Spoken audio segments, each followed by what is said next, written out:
Tahukah Anda bahwa setiap hari, keputusan yang memengaruhi nasib jutaan warga negara bisa jadi dibuat bukan oleh manusia, melainkan oleh mesin? Ini bukan lagi fiksi ilmiah, tetapi kenyataan yang sedang terjadi di banyak pemerintahan di seluruh dunia. Kecerdasan buatan, atau AI, dijanjikan sebagai solusi untuk segala masalah. Pelayanan publik yang lebih cepat, birokrasi yang lebih efisien, dan pengambilan keputusan yang lebih akurat. Namun, di balik janji manis ini, tersimpan sebuah ancaman yang seringkali luput dari perhatian kita. Tanpa landasan etika, privasi, dan tata kelola yang kuat, teknologi yang seharusnya melayani justru bisa menjadi bumerang yang merusak kepercayaan publik dan mengikis hak-hak dasar kita sebagai warga negara. Dalam pembahasan ini, saya akan mengajak Anda untuk melihat lebih dalam. Kita akan membongkar apa saja yang harus disiapkan sebelum sebuah negara, termasuk Indonesia, secara besar-besaran mengadopsi AI dalam urusan pemerintahan. Ini bukan sekadar perbincangan teknis untuk para ahli, tetapi sebuah isu krusial yang wajib dipahami oleh setiap warga negara. Mengapa? Karena keputusan yang diambil oleh AI dapat menentukan apa layak menerima bantuan sosial, apakah permohonan izin usaha Anda disetujui, atau bahkan bagaimana data pribadi Anda digunakan oleh negara. Memahami risikonya adalah langkah pertama untuk menuntut pertanggungjawaban dari mereka yang berkuasa. Time Tologosingma. Apa sebenarnya yang dimaksud dengan etika AI? Sederhananya, ini adalah seperangkat aturan moral atau prinsip panduan yang memastikan teknologi kecerdasan buatan digunakan secara benar, adil, bertanggung jawab. Bayangkan etika AI sebagai sebuah kompas moral bagi para aparatur sipil negara dan pembuat kebijakan. Di tengah kompleksitas teknologi yang seringkali tampak seperti kotak hitam, kompas ini membantu mereka menavigasi agar tidak tersesat. Terutama di sektor publik, setiap keputusan dapat berdampak langsung pada hak, kesejahteraan, dan akses warga terhadap layanan esensial. Keberadaan panduan etis ini menjadi mutlak dan tidak bisa ditawar-tawar lagi.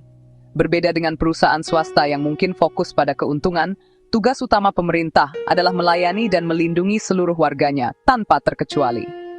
Keputusan pemerintah menyangkut hal-hal fundamental, seperti alokasi dana bantuan, penentuan kelayakan layanan kesehatan, dan penegakan hukum. Jika proses ini diserahkan pada AI yang tidak didasari etika, kita berisiko menciptakan sistem yang dingin, tidak manusiawi, dan bahkan diskriminatif. Etika memastikan bahwa unsur keadilan, empati, akal sehat tetap menjadi inti dari setiap kebijakan publik, bahkan ketika mesin ikut berperan di dalamnya. Tanpa etika, AI bisa menjadi alat yang sangat berbahaya. Etika berfungsi sebagai rem darurat yang mencegah teknologi melaju ke arah yang salah. Di balik setiap data, ada wajah, ada cerita, ada kehidupan manusia. Untuk memastikan AI digunakan secara etis, ada 4 prinsip utama yang harus jadi fondasi kokoh.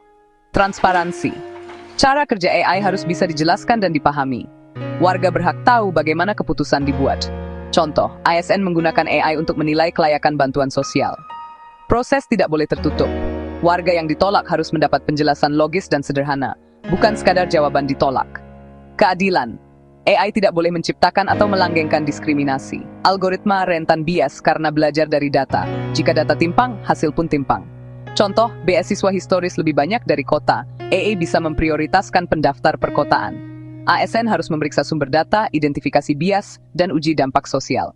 Keamanan. Data warga adalah aset sensitif. Lindungi dari serangan siber luar dan penyalahgunaan dari dalam. Tindakan. Enkripsi data, kontrol akses ketat, audit keamanan berkala. Akuntabilitas. Harus jelas siapa bertanggung jawab ketika AI membuat kesalahan. Teknologi tak bisa dimintai pertanggungjawaban. Manusia yang harus melakukannya. Mekanisme, jalur pengaduan, koreksi, kompensasi. Jalur tanggung jawab, ASN operang bank sistem pimpinan lembaga, termasuk audit independen dan laporan publik rutin. Karena pada akhirnya, teknologi hanyalah alat. Di era digital, data sering disebut sebagai minyak baru. Namun bagi pemerintah, data pribadi warga negara bukanlah komoditas, melainkan sebuah amanah. Setiap potongan informasi yang Anda serahkan kepada negara, mulai dari nomor KTP, alamat rumah, data kesehatan, informasi biometrik, adalah titipan yang harus dijaga dengan tanggung jawab penuh. Negara memiliki tugas konstitusional untuk melindungi data tersebut dari penyalahgunaan, kebocoran, akses yang tidak sah. Perlindungan data pribadi bukan sekadar teknis. Ini hak asasi. Pengumpulan data harus punya dasar hukum yang kuat, tujuan spesifik dan sah, serta dilakukan secara proporsional. Hanya data yang diperlukan. Warga harus diberi informasi transparan tentang penggunaan data, dan dalam beberapa kasus, berhak memberikan atau menolak persetujuan. Amanah ini menuntut standar tinggi, penghapusan data yang tidak relevan, pembatasan akses ketat lintas unit, serta pencatatan dan audit setiap akses. Gagal menjaga amanah bukan sekadar kerugian material, tetapi erosi kepercayaan. Warga jadi ragu berinteraksi, curiga data disalahgunakan. Kepercayaan publik adalah fondasi negara yang berfungsi. Sekali rusak, sulit pulih. Setiap ASN harus menanamkan bahwa melindungi data warga adalah bagian dari sumpah jabatannya. Ketika data pribadi, yang merupakan amanah negara, dikelola secara ceroboh, pintu menuju berbagai malapetaka akan terbuka lebar. Data ceroboh menjatuhkan rangkaian domino, kebocoran, diskriminasi, hilangnya kepercayaan. Risiko pertama, kebocoran data massal akibat sistem keamanan yang lemah.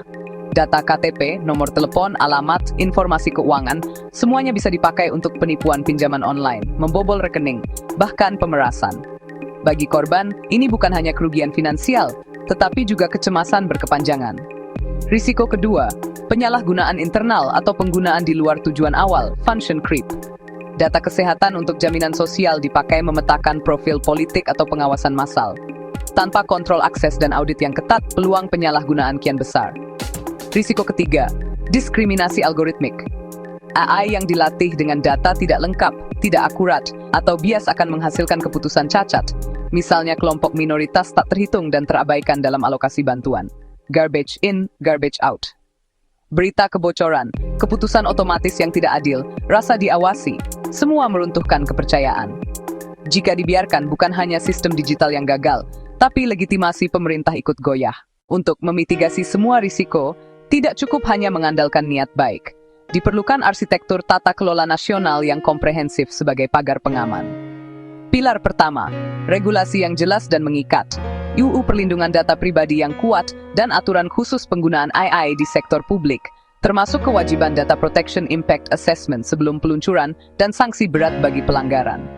Pilar kedua, koordinasi kelembagaan. Hindari silo data dan kebijakan yang tak seragam. Bentuk Dewan Koordinasi Nasional untuk AI yang menetapkan standar teknis, protokol interoperabilitas, dan kebijakan etika lintas instansi. Pilar ketiga, mekanisme akuntabilitas publik. Lembaga pengawas independen berwenang mengaudit, menyelidiki keluhan, dan mengeluarkan rekomendasi yang mengikat. Publikasikan audit dan kinerja AI secara berkala dan mudah dipahami. Terakhir, investasi besar pada SDM. ASN dibekali literasi data dan etika AI. Mengoperasikan sistem, berpikir kritis pada hasil, studi kasus nyata, deteksi bias, serta prosedur pelaporan anomali. Tanpa itu, regulasi hanya jadi macan kertas. Koordinasi memastikan semua instansi bergerak ke arah yang sama, dengan standar perlindungan setinggi-tingginya. Dengan pagar pengaman yang kokoh, inovasi bisa berjalan cepat tanpa mengorbankan hak-hak warga. Kita telah membongkar lapisan kompleks penggunaan AI di sektor publik. AI adalah pedang bermata dua, menawarkan efisiensi sekaligus risiko pada privasi, keadilan, dan hak-hak dasar. Teknologi ini pada akhirnya hanyalah alat, seperti palu yang bisa membangun rumah atau menghancurkannya. Arah yang kita tuju bergantung pada pilihan hari ini. AI dapat mempercepat administrasi, mendeteksi penipuan, dan mengoptimalkan layanan. Namun semua itu sia-sia bila nilai kemanusiaan dikorbankan. Fondasinya adalah etika, transparansi, keadilan, keamanan, akuntabilitas, bukan pilihan, melainkan keharusan. Setiap ASN harus menjadi penjaga pilar-pilar ini, berpihak pada kepentingan publik, terutama yang paling rentan. Kepercayaan tidak lahir dari slogan, tetapi tindakan nyata. Transparansi cara kerja, tanggung jawab saat salah, dan bukti menjaga amanah data warga. Saat warga merasa aman dan dihormati, mereka mendukung inovasi. Sebaliknya, setiap langkah ceroboh, setiap kebocoran yang diremehkan, dan setiap keputusan tidak adil yang disembunyikan adalah racun bagi legitimasi pemerintah. Teknologi harus selalu melayani kemanusiaan. Sebelum mengadopsi tren baru, tanyakan, apakah ini membuat masyarakat lebih adil, memperkuat hak warga, membangun kepercayaan. Jika ragu, beranilah menunda, mengkaji ulang, dan memperbaiki.